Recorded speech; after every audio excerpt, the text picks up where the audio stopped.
Now, again, I cannot stress enough, because I know it sounds weird that this religion was founded by like a treasure hunter, and I guess in some ways it kind of is. That was a common thing in that place. Hey, if he lived today, he'd be on the History Channel. Yeah, yeah, he would. He'd have his own show. He'd be like Bear Grylls or something, okay? So, but anyway, he did use 2 seer stones to help find his treasures, and yes, the South Park episode was correct. In order to use the mystical light from the seer stones, he put them inside a dark object, such as a sack or his hat, stuck his face in it, and read the reflections from the stones, which told him where to go to find his treasures. Now, sounds goofy. But no more. The era of the snake oil salesman. Yeah, it is. The of the traveling, the guy who would go around selling weird things to people that'll cure. Yeah. But it's no more goofy than water dowsing. It was basically what it was. He was using objects to tell him where in the earth what he sought was buried. When people talk about the weirdness of Mormonism, they start all the way back here, and again, at this point in time, this is not a particularly weird story. No, you really, in order to understand how the Latter-day Saints Church picked up so much steam and got such a big following so quickly, it is important to understand, to put it into the proper context of time and place. I do think he goes off the rails a little bit later, though. Well, a little bit later, yes. Fun fact about Joseph Smith that we may or may not get to touch on later, he was actually, at one point, as a punishment, tarred and feathered. I'm not kidding. They tarred and feathered him. In Missouri, I think it was, or maybe Ohio. Isn't that usually fatal in some way? I don't know. I mean, it would definitely suck. It's gotta hurt a little. Yeah. Okay, so anyway. It might sting. In a region, namely the New England, it's gonna hurt come wintertime. In a region where there was a lot of religious upheaval, like really a lot. To the point The Second Great Awakening was crazy. And where most of the citizens believed in the power of the individual person to communicate directly with God, it was not at all uncommon for a person in that time and place to say, hey, I received a vision from God. That was something that happened to a lot of people, male and female. Nobody was going to think you were a Looney Tune if you were like, oh, I got a vision from God. They'd be like, oh, really? Well, the Christian How are the crops doing? The Christian revival movement was so strong in that period of time, is that it kind of sucked all the religious weirdness out of the area. Yeah. And it eventually picked up a name called the Burned Over region. Yes, they called it the Burned Over. They called this particular part of upstate New York especially, but a lot of New England was referred to as the Burned Over district because of all the hellfire and brimstone that was going through there, and like just religious furor that was everywhere. So that was F-U-R-O-R, not the German spelling that that indicates Hitler. Yeah. Hitler has nothing to do with this. We're not invoking Godwin's law. Yeah, no Godwin law here. Anywho, Joseph Smith was one of many, many residents of rural upstate New York who claimed that he had had important visions from God and or angels. When he was 15 years old, he claimed that God himself gave him a vision that all religions currently known to man were flawed in some way, they had gotten it wrong, and that the truly correct and complete version of God's holy church was going to be restored at some point in the future. Except for that end bit. I tend to agree. Yeah, okay. Straight up. All right, good times. Most religions are flawed. Yeah, we agree, yeah. Okay, let's go. Oh, but I've got We're with you on this. I have brand X. Wait! Yes. So anyway, he continued to receive visions, as a lot of people did. When he was about 18, Smith claimed that he was visited by an angel named Moroni, and this, if you've ever driven by or gone to a Mormon temple, which usually the architecture is really beautiful, they're nice temples. You see at the top of the steeple this little golden dude holding up a trumpet. That's Moroni, the angel. And I would like to say that since, as in a callback to a previous episode, this was before H.L. Mencken. Yes. As popularization of a certain word. Yes. Moroni has nothing to do with the word moron, okay? Anyway, Moroni, the angel, allegedly told him that several mystical artifacts, including a set of better seer stones that were in the form of magic spectacles. See that? And a book of golden plates and some other objects were buried beneath a hill. Oh, plus 5 seer stones. Plus 5 seer stones. Roll for seer stone bonus. We're being very irreverent. Sorry. I would like to apologize now to all my family members. I'm sorry. And all of the people I'm going to be seeing in Arizona. I love you guys, month. really. Yeah. I really wish I had my dice back. Anyway, most specifically, most importantly to our purposes, a book of golden plates along with these other objects were buried beneath a hill in upstate New York called Cumorah. So Smith. Is that really a place, or is it? I don't know the geography of upstate. Yeah, there is a hill that is known as the Hill of Cumorah, and that you can go visit it and be like, oh, golden plates. Yeah. So apparently, metal detector. Joseph Smith.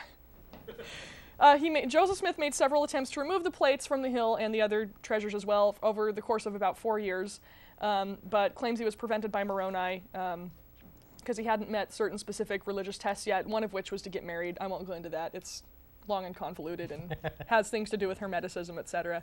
Anyway, eventually he claimed that he did. He was able to remove the plates and the other treasures that he found in Cumorah, and he said he locked them up in a chest. Now, at the time, he was about 22 years old now, he had founded a treasure hunting company that was actually doing pretty kickin' business in the New England region with some other guys.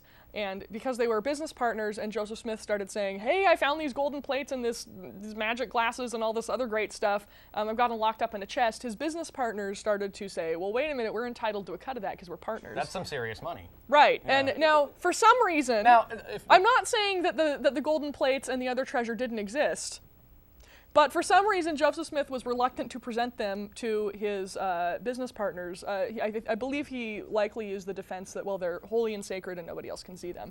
So they started to get mad. If they look at them, are they going to have Ark of the Covenant moment? Like a melting face? Yeah, and Raiders of the Lost Oh, it's possible, I don't know. Like I don't think so. again, to make an allusions to modern media, this treasure hunting company that he was a part of in the 19th century would be a lot like your modern ghost hunters. Yes. It's basically the same thing. That's basically what they did. They were paid by people to come and scour, land that was owned by a farmer or, whoever, to use their dowsing materials, whatever they used, to find precious metal, precious stones, water, and other resources on people's land. Really hammering the History Channel today, I am. Yeah, I know, it is kind of, Well, it's a History Channel kind of day.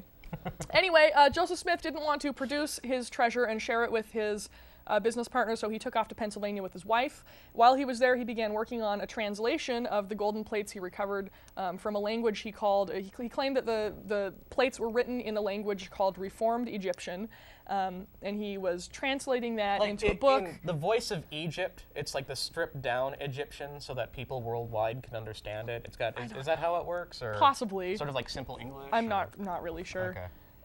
Maybe instead of like African vultures for their hieroglyphs, they had like turkey vultures because it's North America. Bird joke. Oh, bird joke. I'm a bird nerd. Linguistic joke followed up by a bird joke. Oh, the nerdery is painful here today. Indeed. Anyway, so he translated the plates into a book known as the Book of Mormon. And he claimed that this was a missing chunk of the history of Jesus, as well as some amendments to the New Testament that had been goofed up just due to regular human error through translations over the centuries. So the missing history that is included in the Book of Mormon has Jesus' detour after his resurrection to North America, where he witnessed to the Native American people and then finally departed to heaven. So that's basically, in a nutshell, what the Book of Mormon contains. Eventually, he completed the translation. It's sort of like the director's cut of the Gospels? Essentially, yeah. Okay. Good analogy. I like that.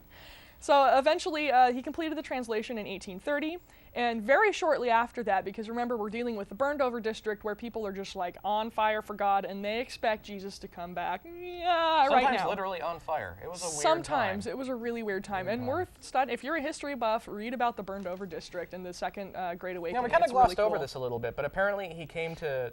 We're going to get into this a bit later, but he came to the Americas to preach to people.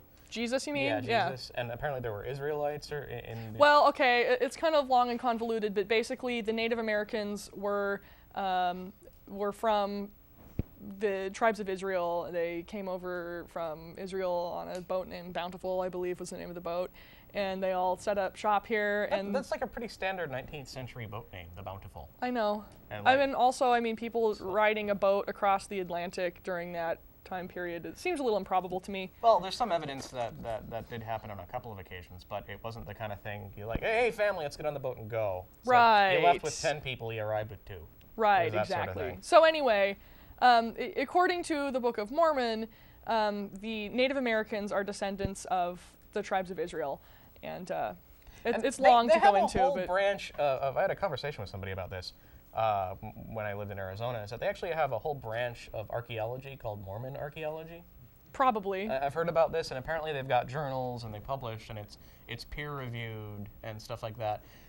But it's peer-reviewed, again, to make a call back to our show about intelligent design, it's peer-reviewed in sort of the same way that the intelligent design journals are peer-reviewed. Right. They've changed the definition of peer to include member of an ideological group, so that in order to play in those particular reindeer games, you'll already kind of sort of have to believe. Exactly. So it's peer reviewed. Peer reviewed. So anyway, Joseph Smith. So a whole bunch of people, because we're dealing with a burned over district and everyone's really psyched about the second coming of Jesus, Mormonism very quickly started to pick up a big following. He had this book, after all, and no one else really did. Everyone else had to rely on like tent revivals and preaching in order to get their congregants to come in. So he had a book, which certainly seemed to give him more authority, I would think, than others. And he claimed himself the sole prophet of the church.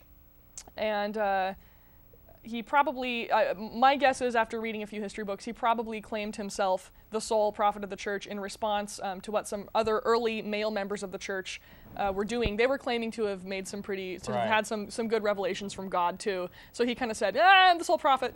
That's straight out of the whole sort of the idea of the burned over district, is that people were regularly, maybe God kept a summer home in upstate New York or something, because the way it was showing up to people every day, somebody had something new to say. Yeah. And so if you got enough people behind you in a religion, in a specific sect that you were building in the burned over district, eventually you'd have 6 or 8 or 50 other people saying, hey, I heard from your God too. And he says, very quickly, you're kind of a dork. That was sort of the way it went. It was wild. Yeah.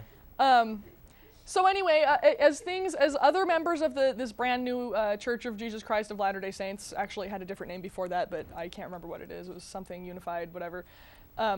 They started to get their own visions, and Smith started to feel a little bit of pressure to be the guy in control of the church. So he kind of rounded everyone up and sent parties to Missouri and Ohio, where they were supposed to seek Zion, which was basically a Shangri-La type of, it was a city of perfection where everybody lived in harmony and no one sinned, and it was great, and the New Jerusalem, which was prophesied in the Book of Mormon. So apparently these were supposed to be in Ohio and Missouri respectively, or somewhere thereabouts. But what the interesting effect is that as soon as these Mormons kind of left New York and went to Missouri and Ohio, the church basically doubled in size. So now they were looking at right around 2,000 members, which is a pretty good size. That's pretty sizable.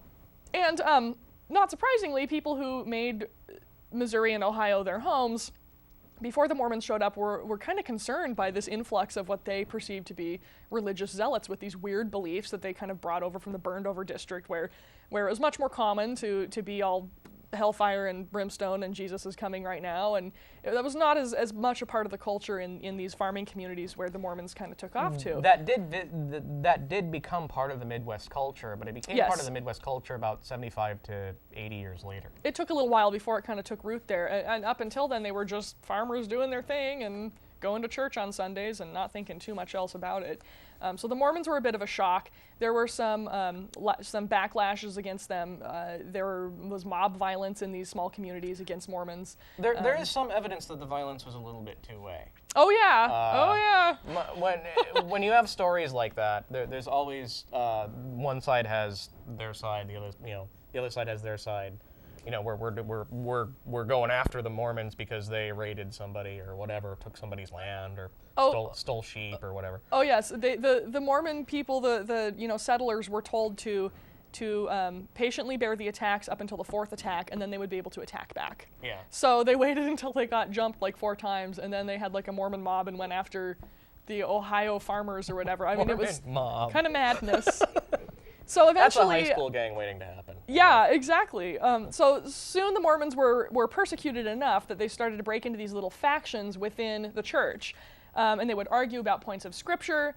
This was only about 4 years after the Book of Mormon was actually published, so this was really early in the history of the church. I think actually at this point, I could be wrong about this, but at this point they weren't even called the Church of Jesus Christ of Latter-day Saints. They still had their original name. It was a reasonably generic. Yeah, it was like Christian Union of Christ. I don't remember.